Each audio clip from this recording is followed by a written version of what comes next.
Chapter 36. Subject, Fleet Leader Barilyn Onaya. Species, Oyan. Location, Sol. As it turns out, the USS Thanatos is one hell of a ship.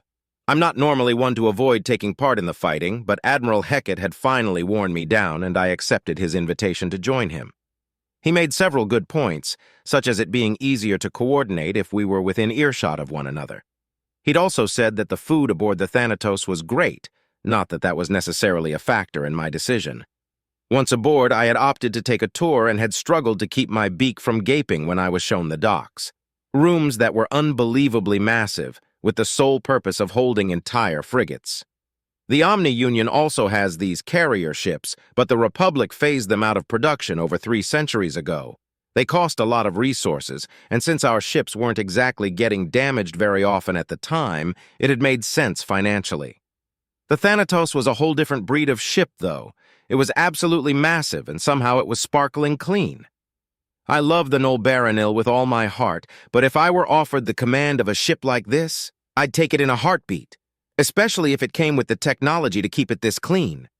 This wasn't my first time seeing a carrier, but it was my first time seeing one in service. It was also my first time seeing one large enough to carry frigates. The largest carriers that I've previously seen could only carry corvettes or fighters. Once I brought this up to my gaunt guide, he gave me a wide grin showing off his carnivorous fangs and told me that he had something that he wanted to show me. We boarded a shuttle that they called a bus, and I saw a sign on the wall that said Fighter Bay with a directional arrow. No way. We entered the door, and my beak dropped open. Dozens of fighters, all lined up in a neat row. I turned to my guide. How? I asked, dumbfounded. A combination of gaunt engineering and human know-how. They come up with the ideas, and we help them implement them. There was some excess space on the hull of the original plans for the carriers, and humans hate wasted space, he replied. So they figured out that they could fit just about 500 fighters in such a way to maximize their deployment. Of course, the Thanatos is a diplomatic carrier, so it's smaller than the big girls. Thanatos holds 100. The big girls? Oh, yes, of course. I had noticed the larger carriers. They look absolutely massive. Do they also hold more frigates than the Thanatos? I asked, recovering from the shock. No, sir. The standard-size carriers hold destroyers. 30 of them. That design's getting pretty old, though. There's rumors of another carrier design that can hold 50 destroyers, the Gaunt said with another grin. 30 destroyers? U.S. destroyers? The same destroyers that are half again the size of our own? With armaments that would make an Iceland drool? The engineering required for such a task alone is mind-boggling, but actually completing it and mass-producing it? There were over 500,000 of those things in the system right now. I closed my beak again, somewhat regaining my composure. The carriers fielded by the OU weren't equipped to fight very hard on their own, but these ones could probably go toe-to-toe with a battleship if they needed to. Even with that being the case, they still carried 30 destroyers. I looked back at the fighters. Their flight consoles were all lined up in a glass container along the far wall. I turned back to the Gaunt. Why? I asked. What you mean, sir? What motivated this particular engineering marvel? I clarified. The Gaunt looked nervous for a moment before saying, Well, sir, I ain't sure that it's my place to tell you. The humans don't like talking about it, and I don't blame 'em. Thing is, it's not their fault. They've tried their best, sir, they really have. What do you mean? I asked. On this side of space, you got yourself a bunch of bastards, sir. The thing about them bastards is that if you give them even an inch of leeway, they'll make sticks that are so big your own will end up useless. So you've got to make even bigger sticks to keep them in line, you know what I mean? Sure, I said before remembering my composure. This Gaunt's accent was oddly disarming. Yes, I think so. The worst part is that the bastards aren't just one species. Every species has their own set of bastards looking to start fights to try to get a bigger piece of an imaginary pie when there's more than enough to go around. The Nuknu and the Alumari are pretty good at bonking their bastards, but the Gaunt and the humans have very cunning and particularly ruthless bastards to contend with. And those bastards complement each other something fierce, he said with an expression of sorrow. I think I understand, I said with a soft tone and a nod. I'm afraid you don't, sir. It's much worse than you probably realize, and I really shouldn't be telling you, but I've already said too much to leave it hanging, he said with a large sigh. Of all the people to be telling this to, an admiral. Well, if it makes you feel better, I'm a fleet leader, not an admiral, I said, smiling with my eyes. I was rewarded with a small laugh. I guess so, sir. All right, so when the U.S. first made contact with the Gaunt, some of us didn't want to integrate. The U.S. was prepared to leave well enough alone, so there wasn't any undue pressure or anything. But integration would have improved our quality of life and done away with a certain authoritarian form of government that plagued our systems. On paper, our citizens voted for their leaders, and those leaders made all of the decisions regardless of the wishes of the people. We had tried many times to change this style of leadership, but it would always revert within a generation or two. The humans have an old saying, might is right. That's what these guys believed in, he explained. I nodded. Dictatorships weren't unheard of among the Republic member species. As a matter of fact, the Oyen had a planetary dictatorship on one of our colonies. It was a restricted dictatorship, and those restrictions were enforced by Republic law, but it was still considered stifling by many other Oyen. Well, a bunch of the leaders and most of the people wanted to join the United Systems, but a lot of the rich, the humans call them oligarchs, didn't want that. It would mean less power and influence for them, and greed is about the biggest motivator for a bastard. So there was a civil war, not that there was anything civil about it. We fought, and as I said, the U.S. tried to let us figure it out on our own. But then the oligarch bastards went around everyone's backs and started buying weapons and tech from the human bastards, corporate conglomerations or whatever they're called. He shuffled nervously. This set off a terrible chain of events. Our side ended up buying weapons from the U.S., and their side kept buying weapons from the human corporations. But the corporations couldn't supply nearly what the U.S. could, so we ended up with the advantage. We ended up bonking the bastards and joined the U.S. That sounds like a happy ending, I said. What went wrong? We didn't bonk them hard enough. After we joined the U.S., the corporations that sold the weapons to the bastards were exposed. It was apparently illegal for them to have sold weapons like that, and since they were human corporations, humanity decided to try to handle it internally. But the human bastards had plenty of political pull and used everything at their disposal to avoid the consequences of their bastardly ways. Things got bad. Real bad. Politicians were assassinated, factions were formed, and governments were overthrown. The humans ended up having a civil war of their own. Ouch, I replied. Yeah, no kidding. Their civil war lasted for 100 years. Some people call it the corporate war, but that's not what it actually was. Humanity had plenty of grievances stored up at that point in their history, and we were the spark that blew that powder keg sky high. What's a powder keg? I asked. Oh, that's one of them human sayings. Their primary infantry weapons traditionally use an explosive substance called gunpowder that used to be stored in wooden containers called kegs. It's extremely flammable and explosive, so all it takes is a spark to make it go boom. Oh, I see. Carry on. I nodded. Right, anyways, once they finished up bonking their bastards, our own bastards decided to act up again. They tried to do a coup, and the Gaunt were once again embroiled in a civil war. Humanity helped us out of it in the form of U.S. intervention. The Nuknus and Alumari were against it. Wanted to let nature take its course, I guess. Humanity convinced them, though. But our bastards have kept trying, and the humans' bastards are still lurking, waiting for their chance. Hell, the fourth pacification war isn't even technically over yet. Been about 18, 19 years now, he said with a shrug. The U.S. is currently at war? I asked. No, not technically. It's more along the lines of putting down a mutiny or a riot suppression. I think the official term's police action. About 18 or so years ago, our bastards tried again and nearly succeeded. It was an extremely organized effort. They had managed to infiltrate the Gaunt government and every ship in 10th Fleet. When they struck, they managed to kill most of our democratically elected representatives and steal most of 10th Fleet's ships in the biggest mutiny in all of our shared histories. Whoa, I said in shock. Yeah, and to top it off, they had begun a propaganda campaign to convince the U.S. to stay out of the conflict. So when the U.S. inevitably entered the fray, You know, 'cause they stole those ships, a lot of the people in charge were suddenly getting angry letters and phone calls from people who'd fallen prey to the propaganda. Wow, what changed? I asked. The U.S. liberated a Gaunt colony from the bastards. Turns out bastards do what bastards do no matter what's at stake. They had been abusing the populace something fierce. Mandatory work schedules and curfews and capital punishment for minor infractions.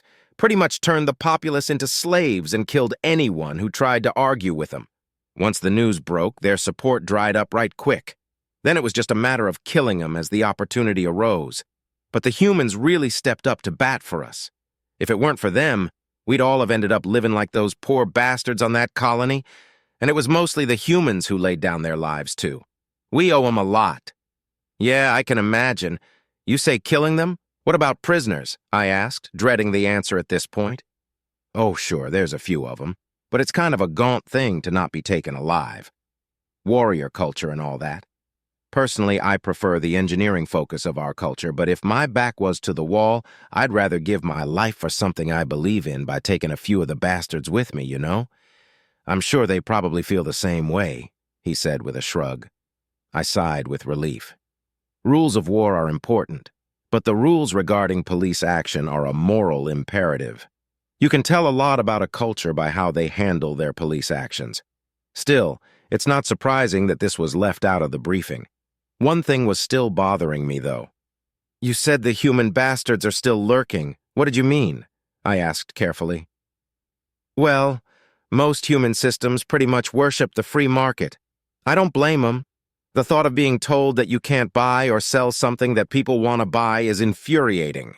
But the biggest side effect of a free market is powerful corporations. The more powerful the corporations get, the more they get into politics, and the harder it is to keep them in check. Without strict regulations, you end up having to kill the bastards to get their hands off your throat. Really? I asked. Oh yeah, human corps are notorious. They even hire mercenaries and go to war with each other. Of course, they do that in areas that the humans' laws don't quite apply so that they can't be punished for it. Why doesn't the U.S. intercede? I asked, dumbfounded. The U.S. is a protective government. It's not the place of the U.S. to regulate its member species in their own systems. We've got a Senate and a judicial system, but our laws only apply to matters that impact all of the member species, like first contact or joint developed technologies, interspecies trade, or expansion. It also maintains the military, as you already know. Our members ain't allowed to have their own spacefaring militaries, just police. Otherwise, each species governs itself however it wants to. The Nuknu have a purely democratic government, and the Gaunt has a democratic republic. The Alumari and humans have a bunch of governments all working under a unified umbrella government. Those ones get complicated. I laughed and said, I know, that was in my brief. I'm sure it was, he laughed in return. Anyways, let's get this tour finished up and get you to Admiral Hecat. We stopped by more impressive areas aboard the Thanatos while I digested what I had just heard. It was a lot to take in. On the one hand, I can definitely see why the U.S. had developed their weapons to be as lethal as they are. On the other hand, I'm not sure how comfortable I am around them knowing how quickly they resort to violence. Still, it wasn't as if the Oyen were much different. It would seem that we'd gotten lucky with our neighbors. Or unlucky, maybe. If we'd ended up with more bastards, we might not have lost as many against the OU as we have. But we would have probably lost even more to each other. After showing me an absolutely beautiful mess hall, my Gaunt guide finally took me to the command room. Just outside the room, he stopped and turned to me. Well, this here ends my guided tour of the USS Thanatos. Inside this door is the command room, and just beyond that's the bridge. Admiral Hecat would probably like to give you the tour of those, and since he's my boss's boss's boss, his preferences matter a whole bunch, he laughed. Anyways, about what we were talking about earlier, I'd much appreciate it if you didn't tell nobody that I'm the one who clued you in, Admi. Fleet leader, sir. My beak is sealed. Thanks for the tour, I replied. No problem, sir. Well, here we go, he said as he stepped forward to open the door. I followed him and was stunned by the room we were entering. There were screens and seats and tables and desks all over the place, but somehow it didn't feel the least bit cluttered. There weren't any visible cables, and the decking was all in the proper place. It was like a completely different world from all the command centers I'd ever been in, and it was much quieter. "Officer on deck!" Every single person in the room stood up straight with their left hand at their side and the other touching their forehead, a form of salute. I was touched. My gaunt guide paused for a moment in surprise before quickly turning around and mimicking the gesture. Admiral Hecat was standing in the center of the room, trying his best to suppress what appeared to be a smile. He walked up to me and outstretched his hand. I recognized the gesture from the briefing, a handshake, a sign of mutual respect that had been a human tradition for millennia. Quite the honor.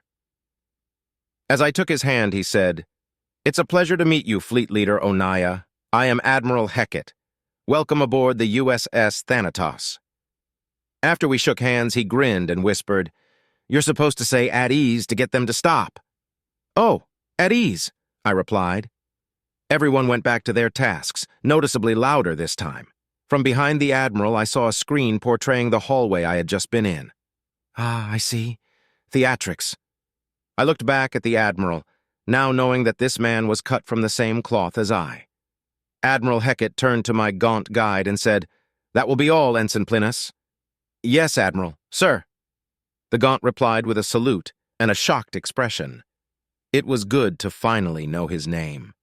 I had been a little embarrassed to ask. Plinus had been in the hangar when my shuttle docked. I had sent my aides on ahead so I could get a good view of the impressiveness of the hangar when he had approached me and offered a tour without introducing himself. It was also good to know that the Admiral knew the crew. Actually, judging from his expression and how quickly he performed his about-face, the Admiral knowing his name and rank came as a surprise to Plinus. It reminded me of a fleet leader I came up under. Fleet Leader All-Seeing Arun. She had made a point of knowing everything that went on in her fleet and keeping tabs on everything she possibly could. It was unnerving to have her ask how your family was by name. "Well, Fleet Leader, how did you find the tour?" Hecat asked. "I enjoyed it immensely. This ship contains many surprises," I replied. Then I remembered something that had been nagging at me since we entered the system. "I noticed that your fighters have a certain artistic elegance that the rest of your ships, well, lack. Why is that?" The Admiral laughed. "The fighters occasionally have to enter atmospheres, and as such must be aerodynamic.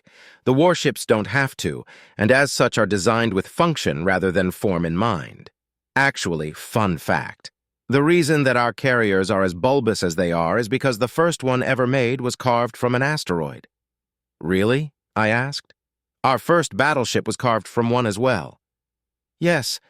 I suspect it's probably a commonality among spacefaring species to improvise building materials. In our case, we had already hollowed out the asteroid to use as space station, but found ourselves needing a carrier more than a space station.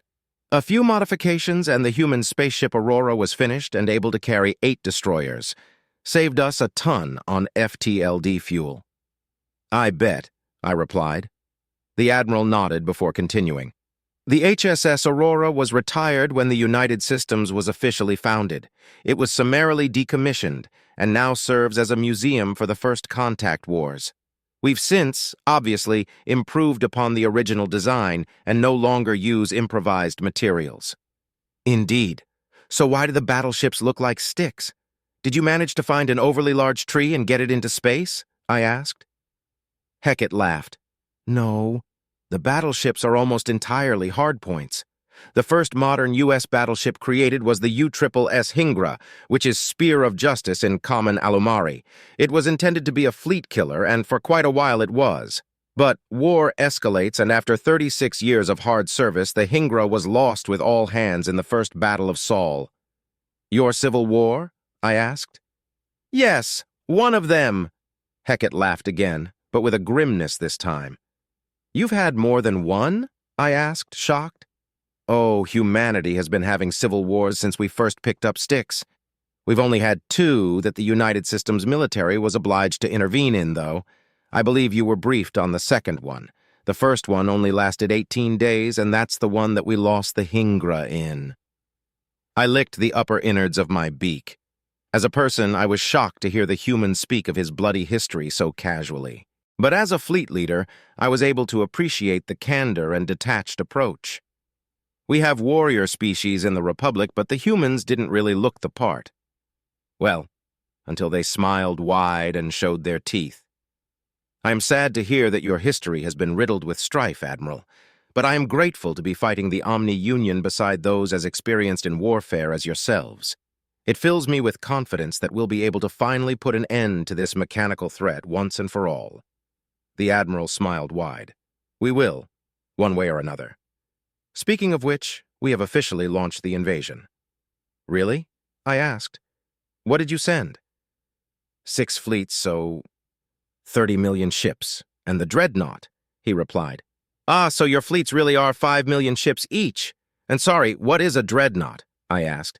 Honestly, I thought it was the first thing you would ask about. It should have been in your briefing. The USSS Nidhogg? There are parts of the briefing I haven't had a chance to skim through yet. I mostly went through the species description and history, I replied, gesturing in an apologetic way.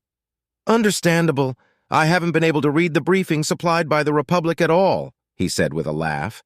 Then his face turned serious. The USSS Nidhogg is the only Dreadnought-class ship in the U.S. military. It is a xenocide deterrence created in response to the Deluran War. It has the ability to destroy solar systems and can withstand significant fire from a fleet of battleships for an extended duration. He looked into my eyes as he said, "It is the single most powerful death machine that the United Systems has ever created. It is only cleared for usage if the enemy is xenocidal or mechanical. Every crewman aboard the Nidhogg has passed through the most intense background and psychological checks available to make certain they are loyal to the United Systems. If their loyalty wavers in a detectable way, they are assigned elsewhere." I swallowed heavily. After seeing their ships and hearing their history, I suspected that they might have created weapons of mass destruction that could destroy planets. Such weapons were, of course, prohibited from being researched in Republic space, but for the U.S. it just made sense. Solar systems, though. Why?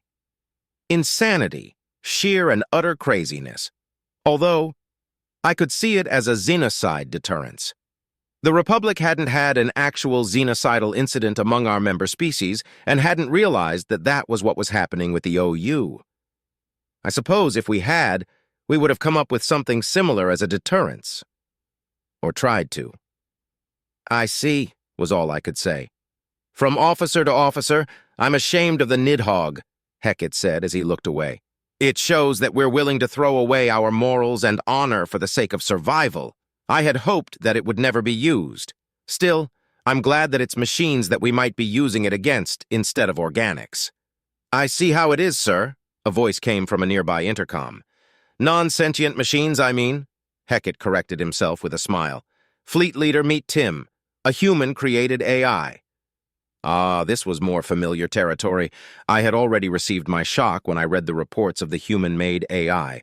They were said to act more like people than machines, and judging from the comedic timing of this one, that may turn out true. I looked at the intercom and said, "Pleasure to meet you, Tim." "Pleasure to meet you as well, sir. I just popped in to inform you both that we have finished the installation of the TAC maps on the Republic fleet ahead of schedule," Tim said. "Thank you, Tim," Hackett replied. "You should thank Omega. Running those logistics would have made my head spin right off, if I had one." "No thanks necessary," another voice, presumably Omega, replied. "Indeed, Omega was simply performing his duty," a third voice said. "Fleet leader, meet Omega and John. They are also AI," Hackett said, trying to maintain his composure. "Pleasure to meet you both. I am Fleet Leader Onaya of the Republic." 2 holograms appeared out of a nearby table. One was a figure wearing a black cloak and holding a curved blade. The other was a figure wearing the same suit of armor that I had seen some soldiers wearing during my tour. The soldiers had been dark blue or dark green, but this suit was white, or perhaps steel with a lot of light shining on it.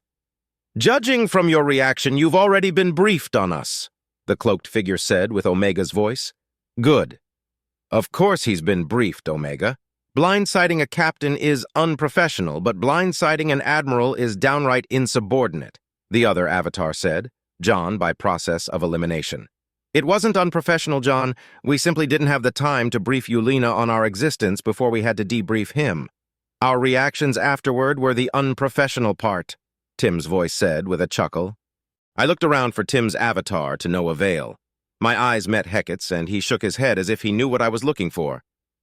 Tim doesn't use an avatar to communicate, the Admiral said. I nodded and asked, Why not, Tim? Well, mostly because I don't...